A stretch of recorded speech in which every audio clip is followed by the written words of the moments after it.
The night my wife hurled my own burner phone at me, accusing me of cheating, I should have felt shock. Instead, all I could think about was the way her hands shook, rage or fear, I couldn't tell.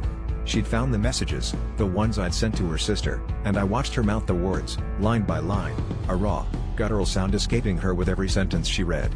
The irony? The phone she thought I was hiding was the same one I'd lent her months ago, the one I thought she'd forgotten. The messages weren't innocent, not by a long shot.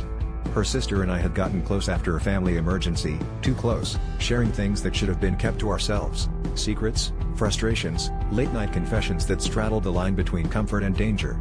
I told myself I was just venting, that nothing would come of it, but the messages told a different story, inside jokes, veiled flirtations, the kind of intimacy that grows in the dark because it's never meant to see the light.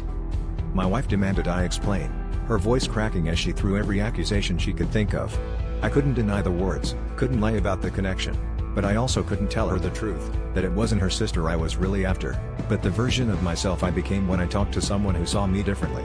I watched my wife crumble, knowing I'd broken something I could never fix, and the worst part was, I wasn't sure I wanted to. What she never realized, and what I can barely admit to myself, is that all the sneaking around wasn't about love or lust or even revenge, it was about escaping the person I'd become in my marriage. The affair was a symptom, not the disease. As I stood there, surrounded by shattered glass and angry words, the twisted relief that swept over me was almost as strong as the guilt. For once, everything was out in the open, and I was finally forced to confront the real stranger in my life, myself.